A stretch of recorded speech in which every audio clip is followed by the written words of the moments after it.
Good evening, everyone, and welcome. My name is Sheila Bauman. I'm the events planner for Kitchener Public Library, and I'm pleased to welcome you to tonight's event. Before we begin the program, I would like to start with a land acknowledgement. As we gather, we are reminded that the library is situated on land that is the traditional home of the Haudenosaunee, Anishinaabe, and Neutral people. We recognize and deeply appreciate their historic connection to this place. We also recognize the contributions Indigenous people have made in shaping and strengthening this community. We are grateful for the opportunity to meet here and reaffirm our collective commitment to make the promise and challenge of truth and reconciliation real in our community. I want to thank you and welcome you for attending our fall 85 Queen Author events. It's a part of the City of Kitchener's Imagine It series of programs and events. At this time, I would like to introduce and then invite Julie Lalonde to the screen, who will introduce tonight's 85 Queen special guest. Following the introduction, Zoe will do a short reading from her book, then Julie will join her on screen for a conversation. Julie Lalonde is an internationally recognized women's rights advocate and public educator. She holds a BA and MA in Canadian Studies and Women's Studies from Carleton University, with a focus on the lives of economically disadvantaged elderly women. Since the early 2000s, Julie has been working to improve the lives of women and girls in Canada with a focus on engaging bystanders to create communities of support. Her clients include the Canadian Armed Forces, Prime Minister Justin Trudeau, and L'Oreal Paris. She has presented her work in 5 countries across 3 continents in 2 languages. Her memoir, Resilience is Futile: The Life and Death and Life of Julie S. Lalonde, was published spring 2020 by Between the Lines. It won the 2020 Ontario Speaker Award and was named one of the best books of the year by CBC Books and the Hill Times. Julie has won numerous awards for her advocacy work, including Best Volunteer in a Leading Role by Volunteer Ottawa and the Governor General's Award in commemoration of the Persons Case. Julie's work includes offering consulting services, advocacy through programs like her Holla Back free bystander intervention trainings, and public education talks, including one previously held at Kitchener Library in partnership with the Sexual Assault Center of Waterloo Region. I'm pleased to welcome Julie back to Kitchener Public Library for her discussion with Zoe. Welcome, Julie. Thank you so much for having me. Welcome, everyone. I'm so delighted to be able to introduce the very incredible Zoe, which, if you don't know, her first book, Bottle Rocket Hearts, was named the Globe and Mail Best Book of the Year and one of the top 10 essential Canadian novels of the decade by CBC's Canada Reads, which is a huge endorsement. Holding still for as long as possible, has been optioned for film, and was shortlisted for the 2010 Relit Award, as well as winning a Lambda Literary Award. Her third novel, The Best Kind of People, was shortlisted for the Scotiabank Giller Prize, so many of you might be familiar with it.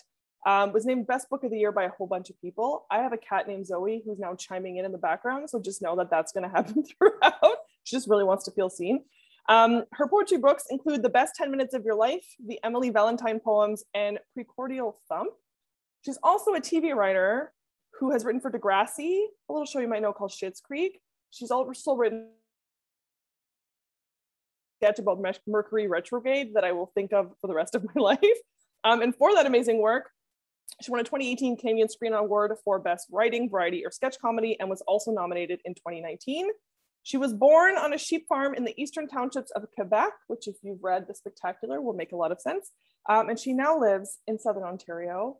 I'm so delighted to be joined by Zoe, and I'm so excited to hear what she's chosen to read for us tonight because I don't know. So take it away. Hi, Julie. I'm so excited to be here and to talk with you tonight. I'm going to read a section from The Spectacular, and for context, Missy is 21 and she's on tour with an indie rock band called the Swearwolves, and the year is 1997. And she has been partying pretty hard up until this point, and she just sprained her ankle quite badly on a hike right before this moment. And they are getting ready to cross over the border in British Columbia. but back into the States. The van comes to pick us up a few hours later. No matter what I do, I cannot remember anything from the night before. You look like you were asleep on stage last night, Alan says as I climb into my spot and pull my sweatshirt into a pillow. Well, I can't stand up, so I'm going to look a little less active than normal. I drink a bottle of peach Snapple, close my eyes, put on my headphones. I don't wake up when everyone else does the pre-border cleanup. I don't even know where my passport is when Tom shakes me awake and says, "Get out your ID, we're at the border." We have a few cars to go and are moving quite slowly, and it takes me a while to find it stuffed in my army bag with crumples of receipts and wrappers. When I hand it up to Billy, who is driving, he gives it to a bored-looking customs agent. When he opens it, a forgotten flap of cocaine falls out.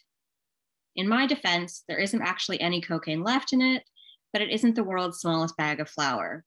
The custom agent sighs. Tom mutters, "Fuck you, Missy, just fuck you." The border guard hands me a cup of coffee in a paper cup, the kind they have in police stations in the movies. I take a sip. Calling it coffee is generous, more a half-hearted scoop from a lukewarm puddle. He smells like the drugstore cologne a lover of mine in New Mexico used to swipe from CVS, cheap, the kind you wouldn't want to light a match around. I imagine his apartment, navy blue sheets on his bed, never washed enough, sweat socks bought in bulk with red, black, or blue stripes, first-person shooter video games, canned pasta, Dave Matthews or Hootie and the Blowfish CDs, a girlfriend he once punched in high school that he still talks about as his one true love when he gets wasted with his buddies. It feels wrong when he speaks with authority, knowing all I know just from looking at him. We can't let you back into the United States, Melissa, that's the bottom line. He drums his finger on the fake wood desk. I know he isn't the guy at the top or even the middle. He has a ruddy glow, too many pimples to be deciding my fate. I have official invitations from music festivals and a live TV taping to attend. I start rummaging in my backpack and pulling out papers, an itinerary listing our venues, the official invitation to appear on the late night show, the financial details that management has typed up in case we were asked at the border. I can't believe Gord went ahead on a plane and isn't here to be the business guy, the smooth things over guy. Gord makes people do things they don't want to do. But what would he say? "I'm not your babysitter," Gord often sighed, pulling me towards my room some nights. I can't convince the agent that the baggie contained traces of aspirin or crushed up vitamin C tablet. It is stamped with a juvenile skull and bones design on the outside. Plus, the agent found a second baggie in a pile of bow resin, loose change, and hair elastics in my cello case. Now agent number 2 has joined us. Seems like we've hit the next level. "Your band will have to continue their tour without you," he says, affecting the tone of a child playing the role of vice principal. He slides some paperwork across the desk and gives me a dismissive look. "You didn't actually find any drugs on me. You can't arrest me for memories of cocaine." "I can do a lot of things," he says, purposely fondling the gun on his hip. I can't hold back a scoff. "Do you want me to make your life even harder, Ms. Wood? I can put you in jail. I have that authority." "I don't want to be Melissa Wood. I am Missy Alamo. I've been Missy Alamo for months." Melissa Wood used to skip social studies class in grade 7 and once walked into the police station near her high school and sat across from a lady with a patient smile who said there was no way to find my mom if she didn't want to be found. That happened more than once. "Answer me," says the second agent. "No, I don't wish things to be harder," I say. The reality of what this border guard is saying starts to seep in. This isn't something I'll be able to talk my way out of and tell a funny story to the guys about later. "We were on SNL last month. Did you see us?" He looks vaguely impressed, but suppresses it. "Oh, I've heard of you guys. Your singer is the faggot with the long hair." "Well, Billy gets more pussy than God if you want to get technical, but you're probably picturing our band." "Yeah." He starts humming the chorus to our most famous song. I nod because I think he wants confirmation that it's the right song, that he doesn't. He hums an entire verse and chorus. It is very uncomfortable to watch and listen to him do this. He holds eye contact the entire time, and it makes me wonder if he's a sociopath. After the final note, he stands up and they both leave me in the tiny office room. I'm never going to be able to play that song again. After what feels like an hour, but is probably only about 10 minutes, he returns. "You can go. We aren't going to hold you, but you can't cross the border. You have to go home." I'll leave it at that. Thank you. You're welcome. one of the things that I love so much about your writing is these like tiny details that just really paint a picture. And I vividly remember that part when you said like he punched the love of his life, and I was like, oh, I know that dude. I feel like everyone knows that dude. So congratulations on your new, beautiful, shiny, very bright book. Thank you. As someone who has written many things, how do you feel about The Spectacular? How do you feel about it just as it is, but also now that out in the world? Because I vaguely remember a tweet where you referenced putting off this book and finishing this book for quite a long time. So now that it's out and about in the world, how are you feeling? So yes, The Spectacular was The Best Kind of People, rather. My last book was a procrastination project. And it was because I couldn't quite write The Spectacular. I started in 2009. I got a Canada Council grant for it in 2009 or 10. And there was a hurdle, I think, that I couldn't get over. And the idea for The Best Kind of People really grabbed me quite quickly. And the hurdle kind of stayed with me throughout the entire process of writing the book, in that it was very hard to get to embody the character of Ruth, who's the grandmother character. And it was sort of like an imagination problem or an embodiment problem, in that I had all these ideas for her. And that whenever she came on the scene, it was like she was a wooden robot. She'd be like, all the characters were living and breathing and talking and sounding naturally. And then Ruth would walk in the room and be like, I am 83. I am a 40-year-old woman's idea of what an 83-year-old does or says or sounds like. And anyway, so that was an issue. And it took me a while to really try to figure out what I was writing about. And it wasn't until I really started to think about, I woke up almost every day of my 30s asking myself, should I have a kid? Should I decide to have a kid? And I couldn't ever really make the decision. And I think because I'm a queer person, there's so much that goes into the decision. And I just never made it. The circumstances of my life never really allowed for it.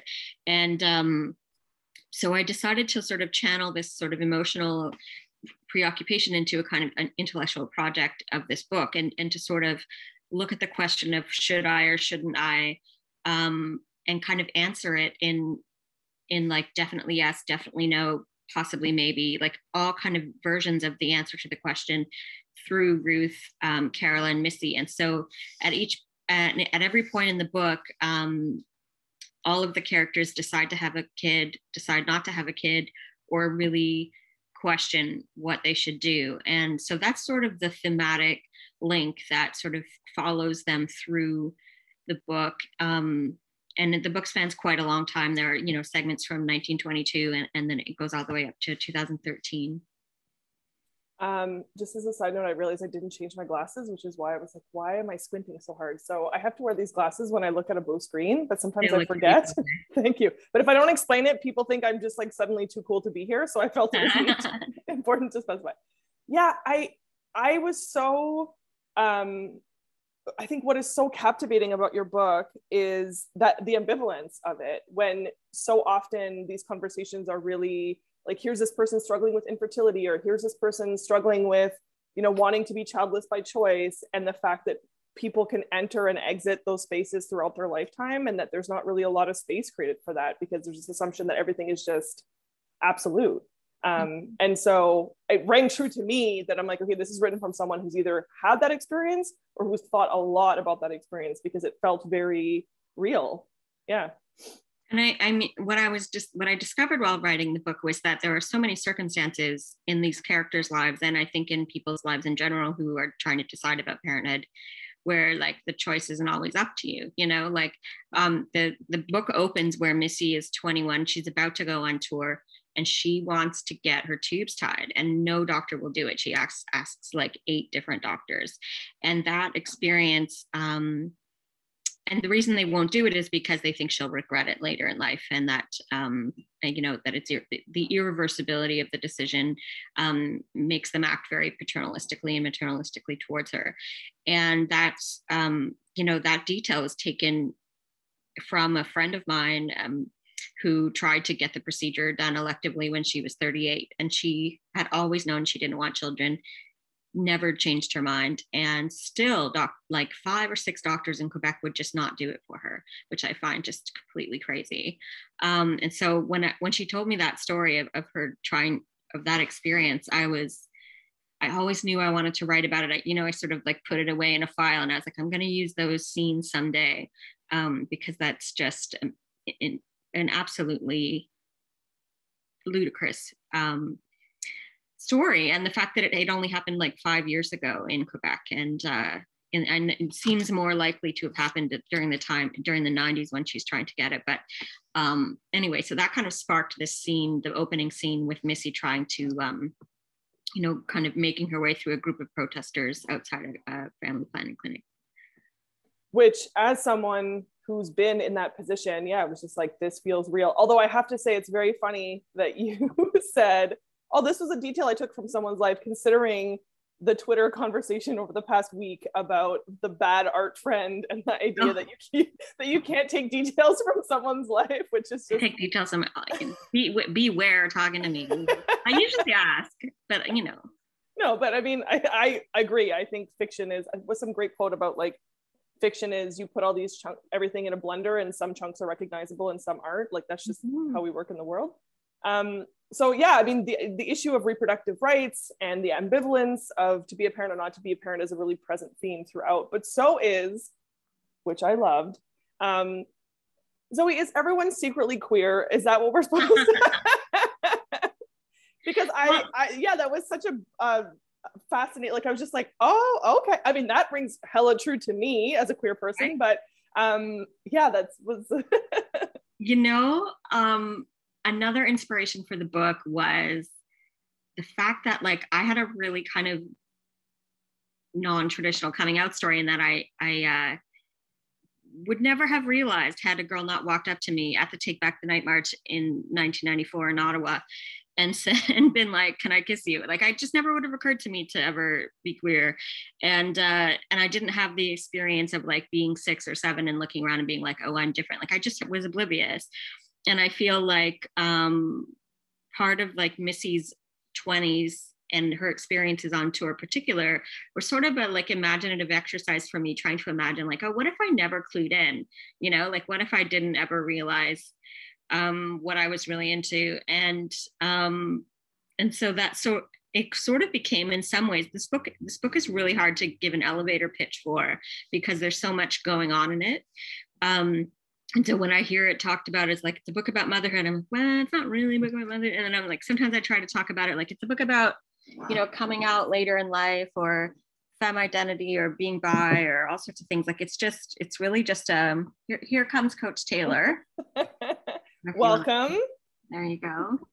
He likes, I don't know, he likes to come and cuddle at the worst times. So yeah, it is, all of my books really have a queer lens and a queer component, despite like maybe it's not always front and center. But for this book, I really wanted to sort of subtly look at what it means to be a femme and to be attracted to people along the transmasculine spectrum.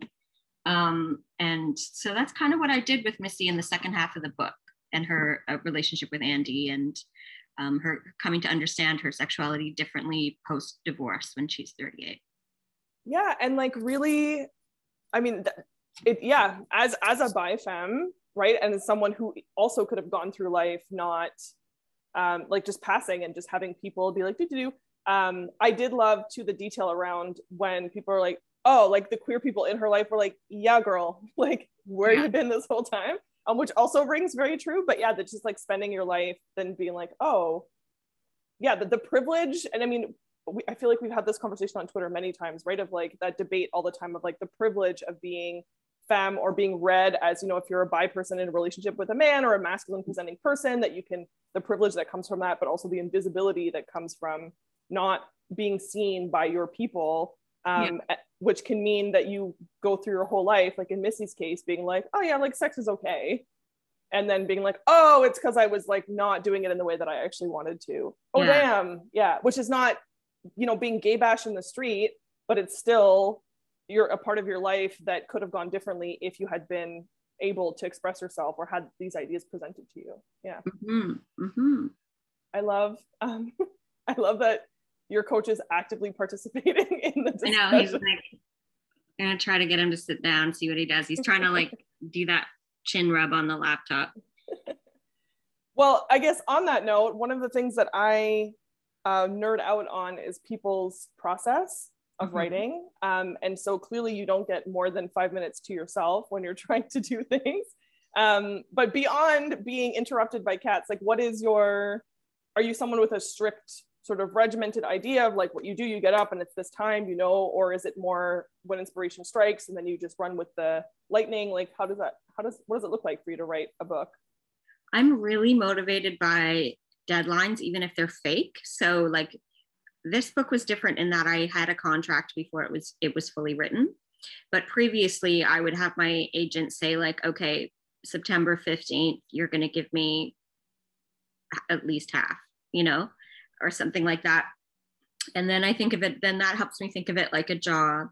And it helps me, I set smaller goals as well. Like I'll set page count goals, or I'll think like, okay, I want a scene where this happens. I'm going to make sure that I get to the conflict point today. Like those kinds of things. Right now, I just finished a draft of a new novel and it's a pile of garbage, but at least it's on the page, like it's there. And sort of what happens is on the page. Each book is a bit different. Like Bottle Rocket Hearts, I wrote very intuitively. And actually it was a short story that just kept getting longer. And then Holding Still for as Long as Possible was part of my MFA thesis. And so it was very, I had a very detailed outline. And I had like a mentor and a teacher and an editor because I sold it before graduating. And so it was like I had all these different voices in my head about what I should do. And so it seemed more like there were just so many more, when you really study the craft of writing, and then you like Bottle Rocket Hearts I kind of think of it as my favorite book because I didn't know what I was doing. And then Holding Still I like because I was studying writing at the same time as writing it. So you can see all the ways that I'm being influenced and experimenting. And then with Best Kind of People, I had an idea that it would start with the arrest and it would end with the resolution of the trial. But other than that, I didn't know what the shape was going to be. But I like to, I like to walk every morning. And then after walking, I like to be at my desk by 10 and then try to, have an individual goal each day that on each specific project. It really depends on where I'm at in other, because I also juggle television writing. So it sort of depends like where I'm at with those projects. So I try to like section my day to be sort of like either all fiction or all TV so that I don't, it's a little bit hard to switch between the two. Yeah, that makes total sense. Mm-hmm. That makes total sense. And also, I mean, is all of your TV writing hysterically hilarious? Like, do you do any serious TV writing? Because I also feel like that would probably, I guess, help you to be in the mindset of like the different stuff that you're working on.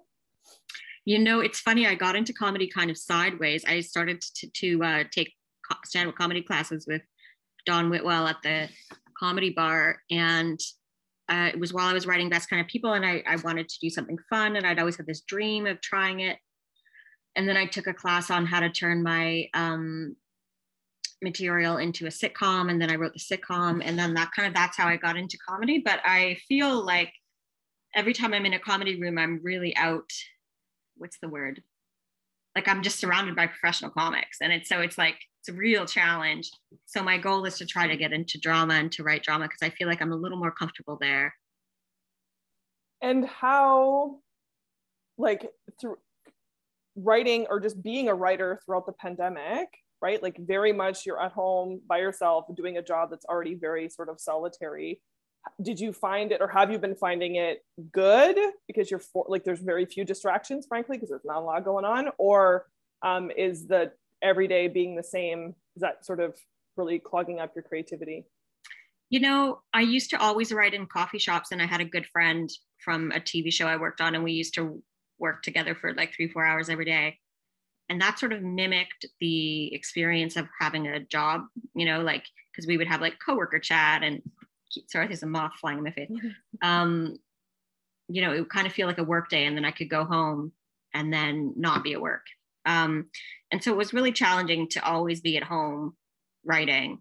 And it still is a bit challenging, but I do focus well once I'm in it. That's good. Yeah. I can't stop thinking about when Best Kind of People came out, and it got all this great success and great, incredible book, super important conversation. And I remember, I think it was like one initial tweet where you were like, everybody, like, people loved the book I wrote about straight people.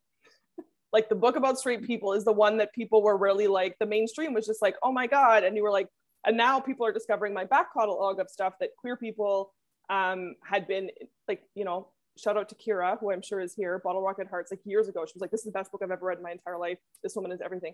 And so, yeah, I mean, how does it feel comparing sort of Best Kind of People to having a book like The Spectacular, which is so queer, which is so feminist, which is so, and yet still getting like this incredible mainstream, like, you know, like I see it everywhere I go and people are talking about it, which is amazing. But is that like a conflicting feeling? Like, how does that feel on your end? Well, you know, I started to be really honest. I wasn't honest about it at first when I was promoting Best Kind of People, when I would get asked about what inspired it. And I do have a story of what inspired the actual content of the book. And it was a very, it's a true story of how I came to be inspired to write the book. But I did also at the same time consciously want to own a house at some day. And I did want to, like, you know, I had this like dream of middle classness. And so, and the reality pre 2016 or 17, the reality of writing literary fiction with queer content was that it just doesn't, it doesn't get the same kind of recognition from the establishment that other books do or did. Now it's different. It's completely changed in the interim since my last book, and now the fact that this book has queer content is now seen as something that's marketable and is appealing to publishers, which is like, blows my mind, you know, just blows my mind. And so I wrote The Best Kind of People partially because I had an idea to write the book, and I also wanted formally to like expand the kind of work I was also wondering, like, can I write a big family novel, a social novel, like third person omniscience? Like, there were all these kind of like craft questions I had about like whether I could expand my abilities in that way. But I was also wondering if I could write a book that could potentially have more of a commercial crossover or appeal. And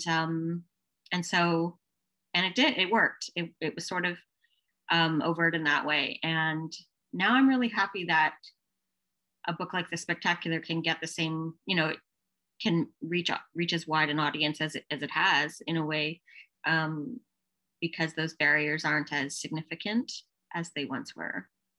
Yeah, and your career, like you said, sort of has spanned this almost like before and after, where you're like, was writing this kind of stuff, and then there was this cultural moment where you can have someone incredible like Torrey Peters blurbing like the cover of your book that is like all over the place, which is incredible.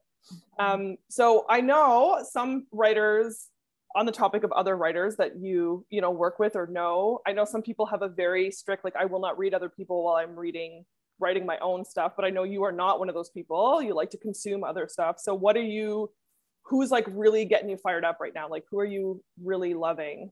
Or I'm halfway through the Sally Rooney book right now, and I'm loving it. I love her work. I have a whole stack of books that are kind of my favorites from the pandemic.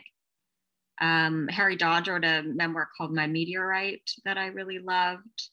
Really interesting writing. And Weather by Jenny Offel kind of started off my COVID reading. I think she's a genius. yeah, I just bought the new Franzen I'm really excited about. Well, we have some questions about your writing. Oh, so Amy wants to know specifically about your, I think especially because you said I just finished a draft and it's garbage. So she wants to know about your editing and revision process. yes. I don't know if you've read, Zadie Smith has that famous craft essay. It gets assigned in every writing class where she's like, there are two kinds of novelists. There's, the one that kind of sprints through the first draft and one that writes every sentence perfectly and they don't move on to the next sentence and unless it's perfect. So that by the time you get to the end, it's already done. And I'm the first example in that I just kind of, it's like taking the clay out of the box and kind of like messing around with it and, having kind of a weird shape of something. And then I go back and look at the details and look at the structure and look at the inevitable problems in the second draft. And so on that, Jennifer wants to know, you were saying part of the reason why the spectacular was like stuck for you was Ruth's character in particular. So Jennifer wants to know, like, how did you overcome that hurdle of like making Ruth a fully fledged person? Did you just really push yourself, or did something click? Was there one particular light bulb moment? So the light bulb moment I had was I was listening to Ben Lerner talk on a podcast, and he was talking about how, he gets a lot of questions about his last book about why he couldn't write the teenage character, and why he chose to write the teenage character the way that he did. And he said that it was because he couldn't really quite access who he was as a teenager to get it right. And then he addressed it using form. And I felt like when I heard that, I was like, oh, I can't, what I'm feeling is sort of an emotional distance from this character. And what if I wrote her sections using sort of a fragmentary, condensed sort of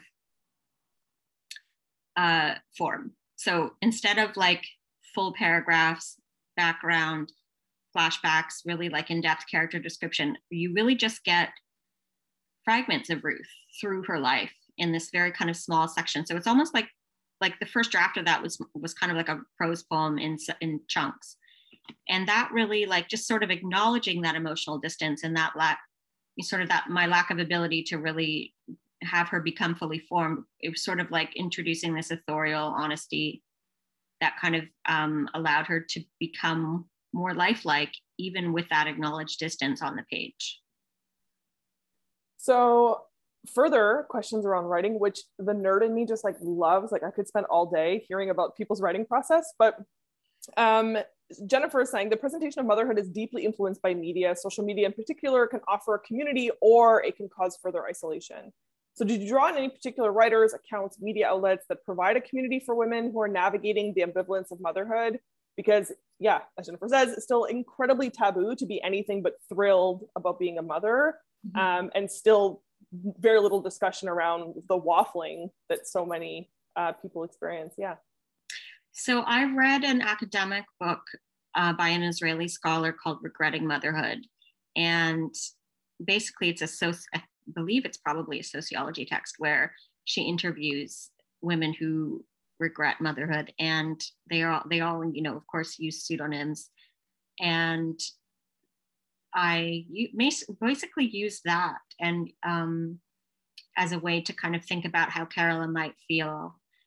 And I also just did a lot of reading and thought a lot about second wave feminists, of which, the community that Carola was a part of in the 70s. And, because that's my mother's generation and teachers I've read a lot of second wave feminist books. And because I was I really came of age during the heyday of third wave. And so I sort of used, for Carola, the fact that she was part of this generation that felt like they could, want more than motherhood and domesticity, but also weren't given a lot of options in other ways. And so I kind of let that inform Carola's journey and how she handles her kind of sort of nervous breakdown about mothering. So yeah, basically those were the two sources that I used to inform Carola's point of view. And trying to think of, I don't know, for a while I just read a lot about, Jessica Valenti. Is it Jessica Valenti has a book called Why Have Kids? Yes. Yeah. Read that. There was a whole bunch of different books around, motherhood and writing, and there's a lot out there on the topic, but it's true that it's harder to find people who are willing to write about the negatives or the potential regrets. And that character in particular spoke to me because I have a family member who will go unnamed, but who regretted having kids for years and then became a grandmother and is obsessed with being a grandmother. And so her journey from like, oh, this is what, like, was I just enduring that until I got to where I really needed to be? So do I actually really regret it? Or is it just that, like, that, yeah, and that is probably not just unique to my one family member. So thank you for that question, because I do think, it's so important to talk about that ambivalence piece or how it changes throughout your life. I think what was important to me, like, Missy starts out the book wanting to never have kids and then changes her mind. And I think that it's important to acknowledge, so many people make different decisions and have different wishes and throughout their lives. Like, we change, all humans change. So that specter of regret that the paternalistic doctors were sort of using as a boogeyman at the beginning, I had some qualms about the way that I had Missy actually want to be a parent later on in the book. But I do think that that's like, there are all sorts of reasons why we feel ready and when we feel like we don't, and that felt like it accurate for a story from a storytelling perspective. So we chatted a bit earlier about the pandemic and how that's affected your writing, but there's a question here from Jennifer, which now I'm obsessed with this. So you're going to be assigned a task, I think. But she said, when I read that Zoe had moved to small town Ontario, I thought next book is going to be a queer, cozy mystery, which I love. But in all seriousness, wondering, like, is your change of residence, change of scenery, like that kind of a change, do you think that's going to influence some of your future work? I don't know. I had an idea for a TV show today that was kind of based on the town that I'm living in. But, I already have this next book and I already know what it's about. It does have a bit of a mystery element, but it is set in Toronto. So there might be some cozy queer mystery in the future. You never know. And I think that's one of the things, it's one of the things I really admire about your work is that you have like just such a variety of different things that you're just like, I'm going to write poetry and then I'm going to write, the best Mercury retrograde sketch and do all these things. And I'm also going to write this like really nuanced, complicated, sometimes uncomfortable, really sexy book about people throughout their life, just like trying to live their lives. And no one felt, everyone felt really complicated, which I love. And I know, like, you've talked a lot about how as a reader and as a writer that you're like, plot's okay, but like, give me some rich ass characters. Like, that is what I'm living for. So if you have not picked up The Spectacular yet, know that you're going to meet all kinds of people and you're going to feel like you know them. And I'm wondering, like, in terms of how folks have received it, how folks have talked about it. You have a femme who comes out late in life, who falls for a trans man who is a bit of a mess. And I think it's great because but the relationship dynamic, I was like, I feel like everyone has dated this person, like this, like hot and cold person that you feel like you've never been more in love. And then you're like, where the hell did they go? Yeah. So was that one, when you set out to write it, where you're like, I'm going to be intentional about having a trans character? Or is it just like, I want to talk about this messy relationship dynamic and here's what it's going to look like? I honestly can't remember the moment I decided that Andy would reemerge in her life. He just sort of appeared fully formed as who he is.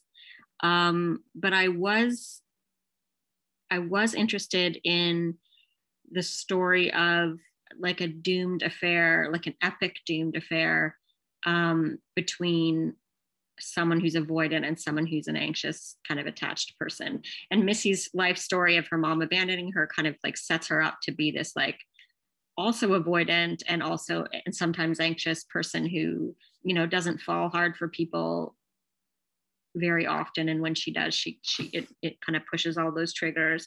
And so I was interested to see how, you know, how you could kind of write those attachment details into a story. I think like every queer person in the last couple of years has been obsessed with attachment theory, and it, you know, it was because it became something I was looking at in my own life as well. And so I tried to have a little fun with that, and you know, in some ways tried to give Missy a little bit more intelligence or dignity than I had. The fantasy you can do as a fiction writer, you can just lie. It's lovely. If folks have any more questions, we have a few minutes left, so please don't be shy. I have a question related to the reality that at least one of your books is going to be on the screen. And I mean, I 100% was like, I would watch the shit out of this show of all these amazing characters. So is that, especially now that you also do TV writing, do you think about it in that way when you're writing stuff? Like, do you think about what this would look like? You know, as I was writing the Spectacular, I wasn't really sure that it would make a good adaptation. But then when I got to the end, I was like, this would make a great limited series, especially since it's like just sort of, you know, it has that rich moment in the 70s. It has, you know, the sort of crazy Ruth leaving Smyrna as it burns in a rowboat, you know, and also like the kind of raucous 1990s indie rock world. So I think it could be really fun on screen. But I haven't optioned it yet. I'm being very kind of like, I'm really holding it close and waiting for the right person to take it on. I'm really excited that Sarah Polley has the best kind of people, and she's you know, going to turn it into a limited series, and I have the rights, and I'm attached to both Bottle Rocket Hearts and Holding Still as limited series projects that I'm hoping will have a life. But you never really know. That the industry's so hard. It's really hard to get a green light. So I'm working really hard on trying to make that happen. So Charlotte has the question that I think many people are asking now, which is, okay, Blue Sky, dream cast for the Spectacular, who you thinking? Who comes to mind? Oh, I always want Catherine Keener to be whatever mom character I have in the book. She's just so great. She's the best. You know, and I love, similarly with Merritt Wever. Like, I think Merritt Wever could play Missy so well as in her 30s. The young Missy, I feel like, you know, she would have to be kind of a young blonde ingenue, and I'm so old now that I don't like all the people I think of as like Blake Lively are like, you know, I'm sure she's 40 by now, but you know, somebody in that vein. And who else would yeah, I don't know. So many great actors and actresses I would love to work with. Yeah, oh my gosh, Catherine Keener would be, that's like, oh my God, like perfect casting. Yeah. Just so incredible, and like embodying. Picture her in the fucking yoga center being like, fuck motherhood. That would be very funny to me. And yeah, that's it. We've put it out into the world. We've manifested that it's going to happen. Yeah, and Mark Ruffalo is Bryce, the dad. Ooh. Right. Yeah. Ooh, yes. Bryce would be a good 70s communist on a farm. 100%. Oh my God, so good. Yes. Okay, we've made it happen. Thank you for that incredible question, Charlotte. It's now going to happen. So you have a book coming out, we know already, in a year and a bit.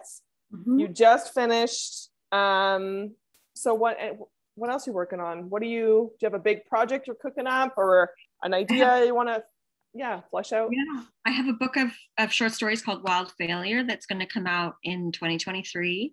And then my next book is called The Fake. And it's sort of about, you know, I had this experience in my early 30s where I dated a woman who had fake cancer.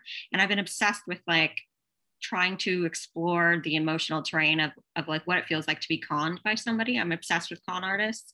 And so the book is sort of about a woman who cons a man she's having an affair with and a woman she meets in a grief support group, and she kind of manipulates them to never really talk to each other or compare notes, and then when they finally do, everything comes unraveled. And it's a little, I'm trying to like figure out how to write a suspense novel right now with that theme, you know, of like what it's like to be conned majorly when you're in a vulnerable spot. Man, I am not. Are you a true crime person? Are you someone who loves true crime? I can be. I'm like a super wuss in that I don't like to watch people get hurt, and I'm very scared of violence. But I also really love a thrilling whodunit. So yeah, like my favorite, same, and that's why I'm like, the true crime that I like is like, give me some white collar crime, give me some like grifters, like yes, all of grifter. Yeah, I just like, I love the, yeah, it turns out he never went to medical school. You're like, what? Like stuff like that. Just like, and in all the research I'm doing, it's amazing how many women lie about, I mean, it's problematic to say this. I don't think people who are, I'm just going to come out all wrong, but I think that when you look at people who are actual con artists, men lie a lot about being doctors and women lie about being sick. And it's like pretty obvious why that's the split. But I wanted to just have a little, like, there are a lot of people who assume that people who are chronically ill are lying, and I don't think that at all. It's just like this particular kind of pathology that I'm interested in exploring. Yeah, absolutely. Mm-hmm. Yeah. Well, that's exciting. Yeah. I'm looking forward to that. Well, I mean, I don't see any other questions. I will drive home. I read this book on an airplane, which apparently I recently found out airplanes make you more emotional. So people are more likely to cry. Yeah, they're like more likely to cry during a movie. Also, that food tastes different. Yeah, and that food tastes different, which is why they always serve tomato juice on airplanes. Because I was like, why do they always serve tomato juice on airplanes? When do you ever see tomato juice being served? But it's always on a plane. Yeah. And it's because it like tomatoes taste different in the sky or something. Fun fact. So anyways, I read this book crying across the continent because it's so beautiful and the characters are incredible. And it just feels like a group of really real people whose lives are just like, oh yeah, no, that didn't happen to me, but I totally feel like it would. So congratulations. Thank you. Crushing it. I have to ask though, how has it been to promote a book during a pandemic from your house? It's weird. I don't like it as much. I really miss meeting people at book signing tables and sort of book festivals and being in the green room with other writers. Like it always kind of feels like you come up out of your shell and then you get to talk with your people. So I miss that social component, although it is, I really hate flying. So it's kind of nice to not have to fly, but it was so fun to write the part in the 90s where she's on tour and she's playing in Lollapalooza and she's like doing all this stuff that from an era that I know really well. And so I kind of really wanted to have a book tour, and I thought for sure that when we pushed the pub date that it would be over by now, but sadly no. Well, Maria actually has a perfect last question for us because she's an aspiring writer and she wants to know, what's your best advice? Okay, so it depends on what type of writing you want to do, but I guess if you want to write a contemporary novel, you have to read a lot of contemporary novels, and don't think about publishing until you have a significant draft done. Don't think about marketing, don't think about publishing, just try to like quiet those kinds of ambitions while you're working on the creative part of it. And apparently that question was also being posed to me, and my only advice is ass on chair, which is what I was told multiple times trying to finish grad school and trying to write, is you at the end of the day, you just have to have your ass in a chair writing a book, and that there's no real secret sauce. It's just grinding it out. Yeah. Well, thank you so much for doing this. Thank you so much for your, I'm so glad we finally got to meet. Yeah, me too. I feel like I've known you online for like 10 years. So yeah, same. Thanks for doing this. Yeah, of course. It's an honor. It's an incredible book. Please go and pick it up. Ideally from an independent bookstore because they always love you. But if not, or in tandem, support your local library. I literally know how to speak English because I went to the library in my small community. And so I will always go to bat for libraries. I'm library people till the day I die. So thank you. So small town people who end up being writers, could not have done it without libraries. I will hold to that truth forever. So thank you so much to the Kitchener Public Library for making this happen, and for inviting me to be a part of it. Thank you. Julie, thank you for the plug. Much appreciated. And we are here, and yes, support your independent bookstores as well. Zoe, Julie, thank you for your time tonight and for introducing us to the spectacular and a fascinating conversation. Thanks so much. We appreciate you taking the time to share your book with us, one that will challenge readers to reflect the what ifs and the what now for their own relationship, regardless of the life stage they're in. And for some, the past 2 years seems to have amplified these inward reflections and decisions about what they want moving forward. In closing, I want to share a quote from Robin Wasserman in the beginning of your book. Zoe Whittle's engrossing and epic novel paints an indelible portrait of 3 women, each of them navigating the complex constraints of their bodies, their families, their obligations, and their desires. A daring and beautiful examination of motherhood. The spectacular left me breathless. To tonight's audience, thank you for choosing to spend some of your evening with us and for your questions. One lucky viewer will receive a copy of Zoe's book, and we will contact that winner by email tomorrow. Thanks as well to Jacqueline Hodgson and the team at HarperCollins Canada for their ongoing support of author book launches at Kitchener Public Library. And of course, Wordsworth Books, our local independent. We appreciate their ongoing support of all of our author events. Copies of the spectacular are in stock, and they're kindly offering a discount if you mention attending this event. And as we do with all of our 85 Queen events, we will post this on our library's YouTube channel, so we invite you to share it. And registration is now open for 2 more Imagine It author events. The next will be Wednesday, October 13th, and we'll be welcoming Catherine Hayhoe in conversation with Dr. Sarah Birch. And then Lisa Drew will be interviewing author Lisa Unger on Tuesday, October 19th. Both of these events start at 7 p.m. Again, thanks to each of you for being here tonight. Have a great weekend. See you soon.